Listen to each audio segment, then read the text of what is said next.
1963, 2:15 in the morning. A mother in a cotton robe stands at the bathroom mirror. A red rubber hot water bottle and a tin of camphor.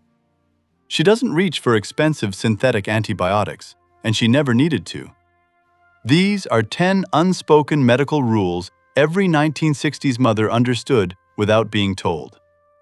You will learn how they healed their families and why these remedies vanished, not because they failed, but because an industry decided there was money in making mothers doubt their own hands.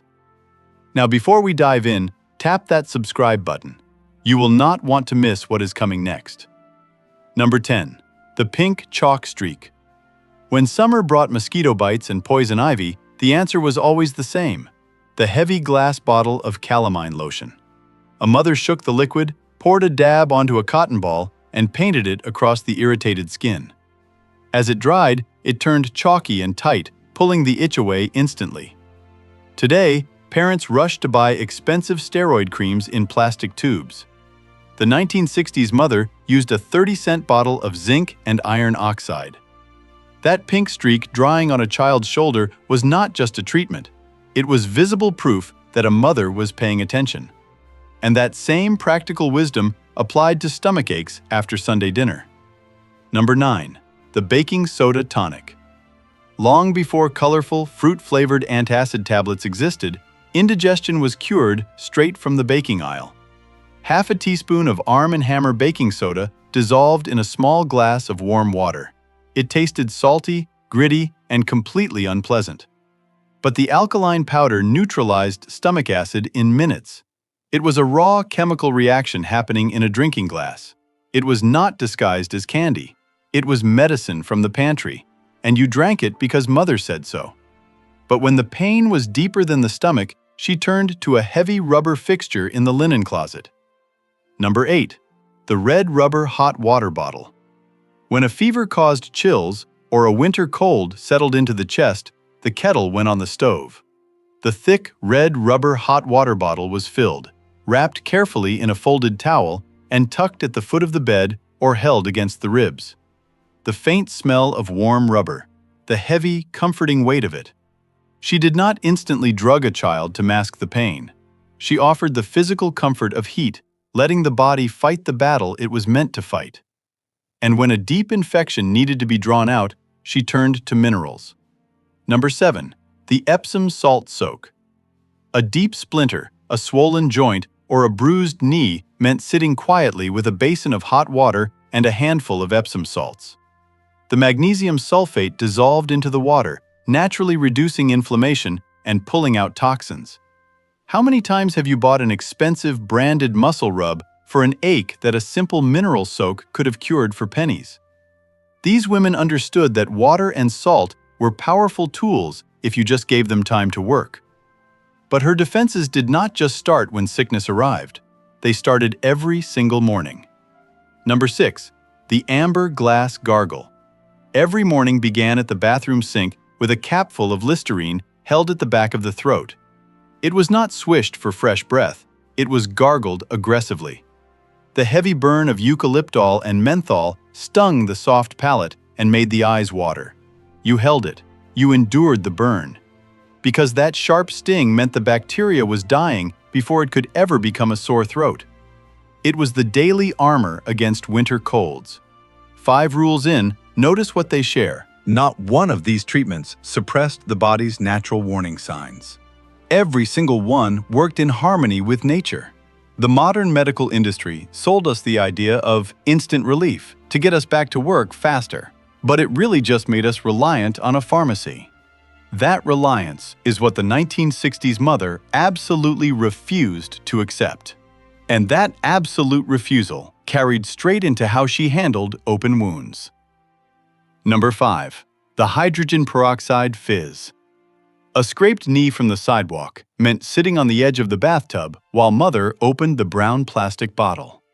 She poured the clear liquid directly onto the open cut. The immediate white fizzing and bubbling meant it was cleaning the dirt and killing the germs. It stung fiercely, but nobody complained. A child in the 1960s understood a fundamental truth that modern society has tried to erase. Sometimes the healing process is supposed to hurt a little bit. But her most powerful defenses did not just sting. They smelled like a winter forest. Number 4. The Camphor Chest Rub. When a chest cold finally broke through, the air in the bedroom grew thick with the scent of camphor and menthol. A mother scooped the translucent ointment from a blue jar or a small tin, warming it between her palms before rubbing it vigorously into a child's chest and throat. A warm cotton towel was laid over the chest to trap the heat. The vapors rose through the night, opening the airways. She did not cure the cold.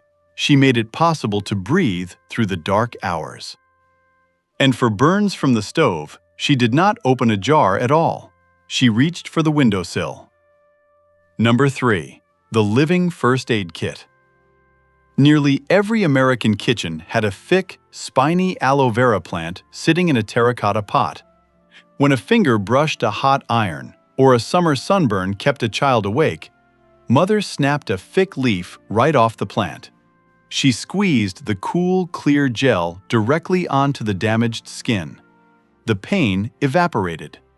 A plant that required only water and sunlight provided a burn treatment superior to anything manufactured in a lab. It was living medicine. But the most dreaded medicine in the house was the one that came on a spoon. Number 2. The Daily Dose of Cod Liver Oil. Mothers stood in the kitchen doorway holding a silver spoon filled with thick, golden oil. The smell was heavy and oceanic. Children famously clamped their mouths shut in protest, but she gave it anyway. Because that oil was packed with vitamin A, vitamin D, and omega-3s. It built strong bones and fortified the immune system before the winter frost set in. She did not care if the child liked the taste. Her job was to build a resilient human being, not a comfortable one. 9 rules gone. Look at what they required. Endurance, routine, a tolerance for discomfort. But the final medical rule of the 1960s mother was not a remedy you could pour, rub, or swallow. It was a boundary. And it is the one thing modern families have completely abandoned. Number 1. The sanctuary of the sick room. When a fever hit, the child was confined to the bedroom. The curtains were drawn to keep the light soft. The radio was turned off. The house grew quiet. Meals consisted of clear broth, ginger ale, and saltine crackers served on a tray. There was no television. There were no video games. Modern society treats illness as an inconvenience. We pump our children full of fever-reducing syrups and rush them back to school the very next day so we do not miss a shift at work. We suppress the symptoms and ignore the cause. The mid-century mother knew better. She understood that a fever was not the enemy. It was the body fighting the enemy. And the only true medicine for that battle was isolation, silence, and time. She let the body rest. You don't need an amber glass bottle or a rubber hot water bag to make this work today. You just need the wisdom to stop looking for an instant cure, the discipline to let nature do its work, and the courage to finally turn down the noise and let your family rest. If your mother ever chased you with a spoonful of cod liver oil or painted your mosquito bites with pink calamine lotion, tap the subscribe button and share her story in the comments. And if you are ready to get off the modern chemical hamster wheel, click the link in the description to download the free Vintage Sick Room Remedy Guide. Print it out, keep it in your medicine cabinet, and bring this forgotten wisdom back to your own home.